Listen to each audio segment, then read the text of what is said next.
Bienvenido al tercer encuentro de este podcast del área de prevención de salud mental de la Dirección General de Escuelas. Mi nombre es Enrique Verdini y te quiero presentar el equipo que nos va a acompañar en todo este ciclo. Hola, soy la licenciada Ana Jaime. Hola, soy Paula Canizo. En el encuentro anterior te adelantamos que íbamos a trabajar sobre los efectos de hiperconexión que ha traído esta pandemia y vamos a invitarte a que puedas pensar, reflexionar y preguntarte cómo te está afectando la hiperconexión a vos. Para las personas que nos escuchan por primera vez, les recordamos de que este espacio es para generar conciencia y acciones para el cuidado de la salud mental. Como equipo creemos de que la salud mental también se cuida.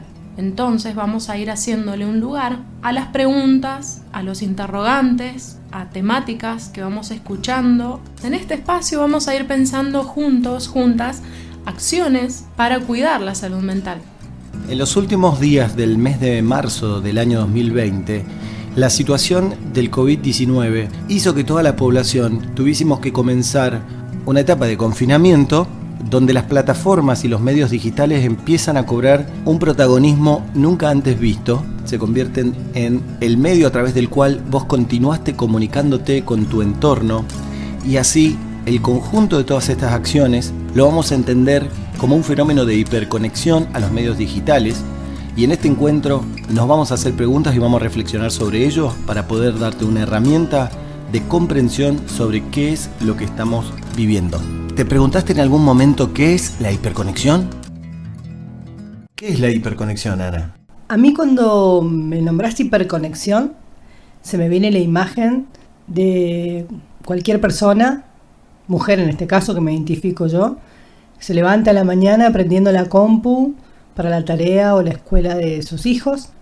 Después recibe una videollamada probablemente de su mamá, que está en aislamiento, que necesita ayuda o un trámite. Después tu reunión de trabajo en la plataforma del Zoom o el Meet y como descanso decís, bueno, me voy a tirar un rato y te conectás con Netflix en alguna serie que no puedes dejar de verla porque estás hasta las 3 de la mañana viendo la serie que más te gusta. Y así me imagino que te la pasás cada día conectado de una plataforma a otra plataforma. Y entonces ahí digo, hiperconexión, ¿a qué? A la tecnología. Pero también se me ocurre la hiperconexión a las personas con las que vivís, porque estás todo el tiempo con esas personas haciendo todas las actividades.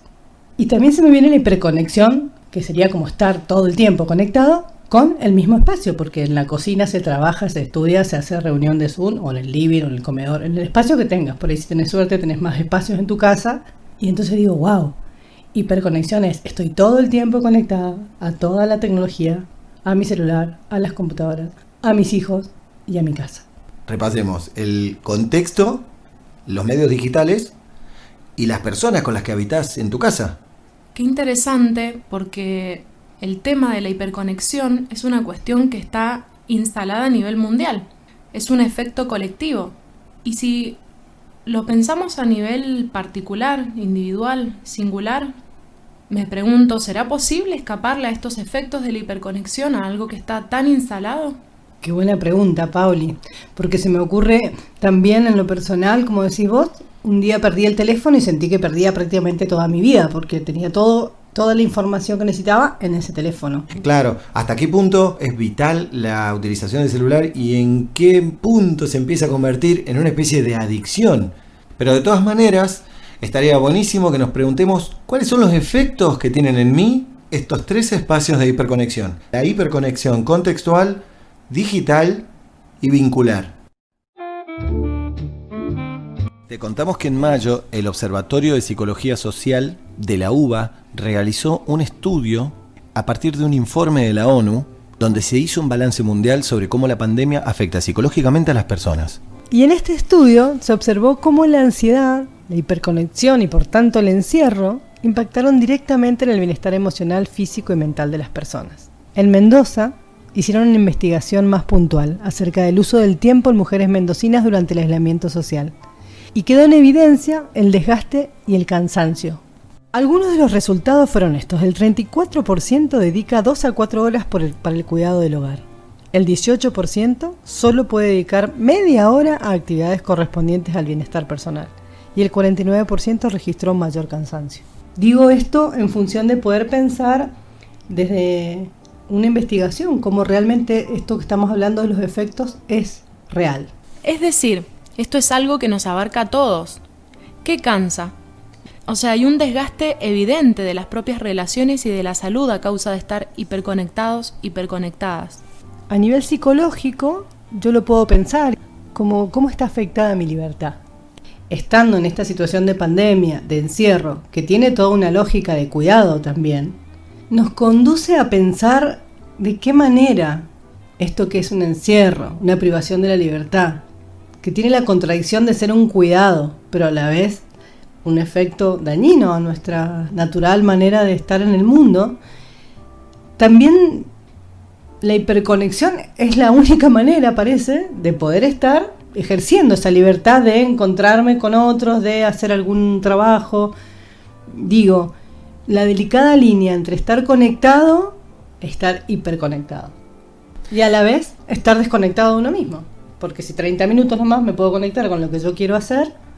Entonces, hiperconexión con los medios digitales, con el entorno vincular y la hiperconexión con tu casa versus la desconexión con vos mismo, con vos misma. Cuando hablamos de desconexión con uno mismo, chicas, ¿qué podemos entender? ¿A qué nos referimos? Yo partiría, Paula, de esto mismo de la investigación. O sea, si 30 minutos de tus días son lo único que disponés, que realmente te haces cargo, te responsabilizás para tu bienestar, claramente vas a tener efectos dañinos en la salud mental. Y vos dijiste, Ana, algo que me pareció muy interesante, muy importante. La libertad y la salud mental son un derecho y hay que ejercerlos. Entonces preguntarnos de qué manera estoy ejerciendo el derecho a estar sano y a ser libre. Y la pregunta que nos podemos hacer es que si la libertad se ha visto afectada a nivel mundial, ¿cómo puedo pensar mi libertad dentro de esta realidad al menos un poco? ¿Es posible generar espacios de realidad dentro de la hiperconexión y de la pandemia?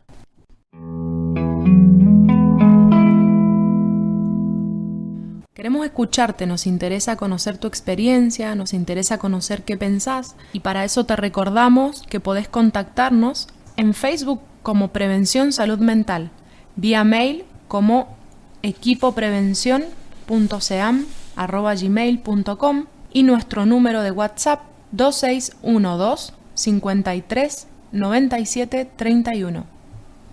Estaría buenísimo poder escuchar tu voz, conocer tu testimonio, cómo estás viviendo la hiperconexión, el confinamiento, la situación de pandemia, cómo te la estás ingeniando con el trabajo, cuáles son tus estrategias para poder escaparle a la hiperconexión. Y de esto vamos a hablar específicamente hoy. Vamos a pensar entonces en la propia manera de desconectarnos y pensar también la propia libertad, lo que nos lleva directamente a una cuestión que tiene que ver con el deseo y el disfrute, y eso sí es bien particular. Entonces, cuando pensamos en una manera de escaparle al encierro, a la ansiedad, a la hiperconexión, te invito a pensar qué te permitís, porque ser libre es libre de elegir qué me permito hacer, qué es posible, algo que se puede y algo que no. Entonces, ¿qué puedo hacer con mi tiempo? Entonces, quizás lo que puedas hacer es pensar la salida a la manera de organizar tu tiempo con aquello que realmente desees hacer. Acá entra lo de la libertad y empezar a generar acciones que me hagan sentido, que tengan que ver con cómo yo entiendo mi propio cuidado. Entonces, ¿estamos queriendo decir que el orden está directamente relacionado con darle espacio a mi propio deseo? ¿Qué lugar está ocupando tu propio deseo en el marco del aislamiento y la hiperconexión?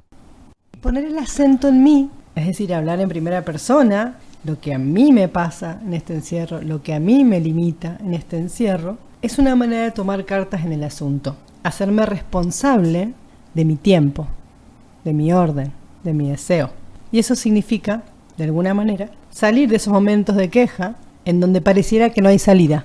No hay salida posible para el panorama que hay afuera y no sabemos cuándo termina tampoco. Entonces, tal vez la salida es hacia adentro.